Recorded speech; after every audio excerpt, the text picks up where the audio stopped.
Episode 4 in the story of you. So in this episode, we're going to look at how each flawed character has 4 aspects that make up that flawed character.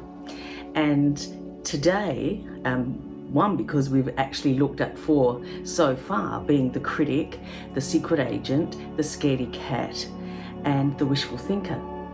So what I'm going to do is sort of share with you how they interact together, and then how they can blow out of proportion in a social situation or an emotional situation, and how they can also benefit you and work towards helping you to find your higher purpose.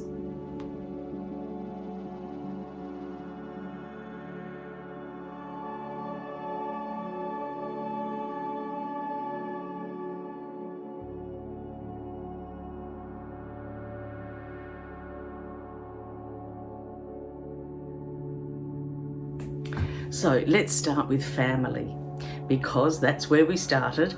As human beings, we were born into a family.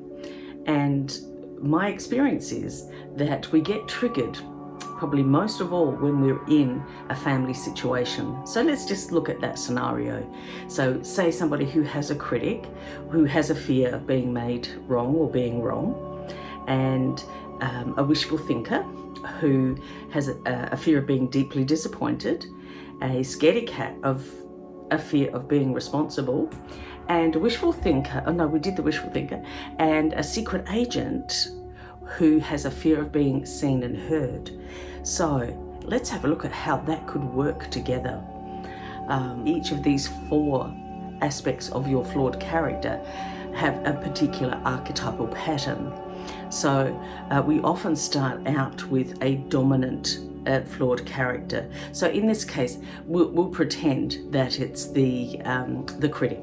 Okay, so the critic has perhaps had experience where they've been made wrong, or a fear of being wrong, and that could have started in school, or it could have started in the home dwelling where mum and dad, perhaps are always correcting you because you're learning, basically.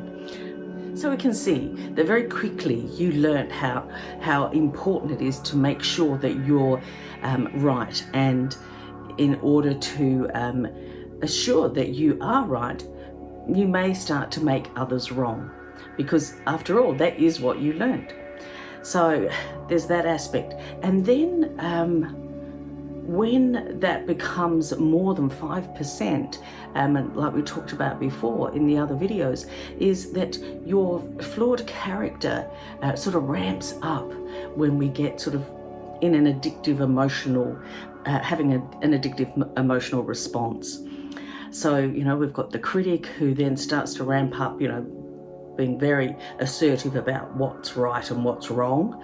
And then very soon you may flip into realizing that, I can't keep this up, and I don't really sort of want to be around these people anymore. So you don't want to be responsible about your behavior or anything that they may be placing upon you. So your scaredy cat may kick in, and off you go. You're off on your own adventure, and wishful thinking that, I wish my life was better. So that's exactly what I'm going to do. I'm going to wish it's better, and not necessarily take the actions that I need to correct that. And then before you know it, when you start to see that the wishful thinking isn't really sort of panning out like you thought, and it's becoming a bit of a fantasy, then you might even kick into being a secret agent. So, and of course then the fear around the secret agent is of being fully seen and heard.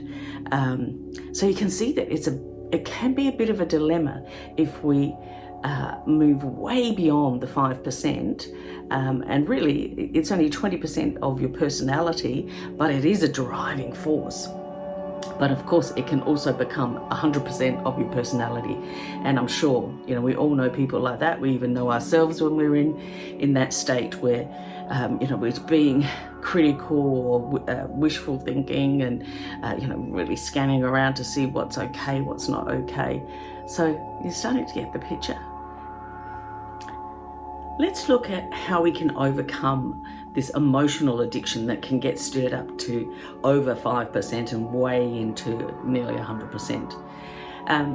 So, if a person has a combination of the scaredy cat, the secret agent, the critic, and the wishful thinker, the thing that they're really wanting to access is their identity in the secret agent, their assurance in the scaredy cat, their curiosity in the critic, and the tension in the wishful thinker. Now they're the potential gift. So could you imagine that? Having your potential gift being identity, assurance, curiosity, and intention. That's very empowering. Along with being able to be totally authentic with people, being having a clear and consistent focus, fully participating, generously participating with people, and being genuinely interested in people. So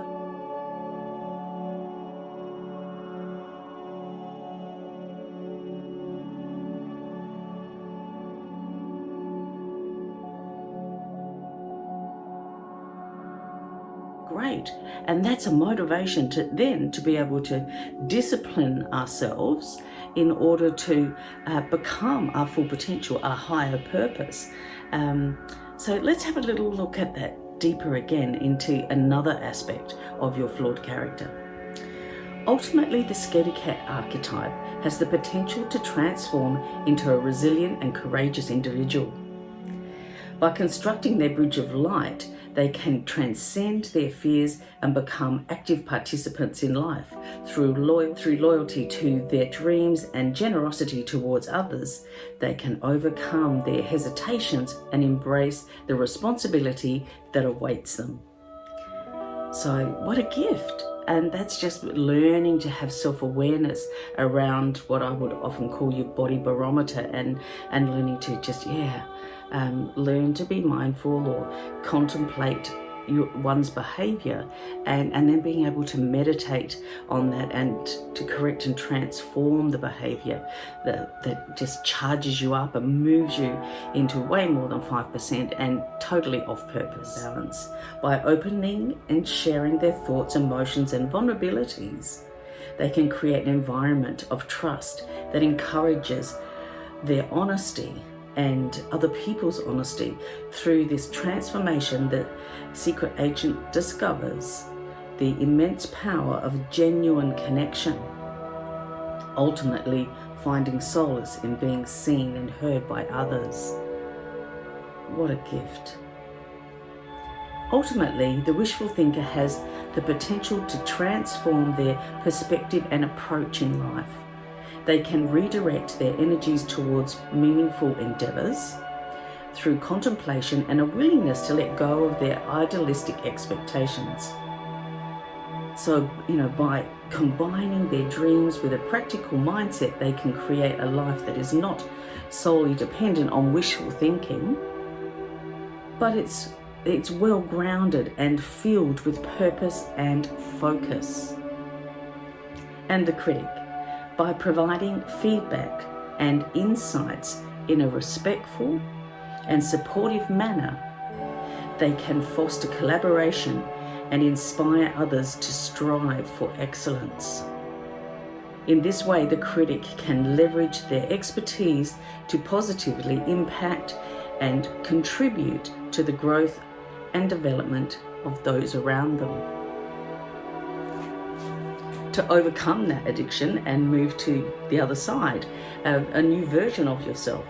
So we're not really talking about stripping away your personality. We're actually just really looking at highlighting the benefits of every aspect of your personality. And your flawed character is part of that. It has an enormous creative drive. And when it's in balance, and authentic, you can really achieve the creativity and insights that you need in order to be on purpose. So I encourage you to, have a look at my book, The Living Goddess Code, because it's full of much more information around the 12 flawed character archetypes, along with many other archetypes, and the avatar archetypes of your brand.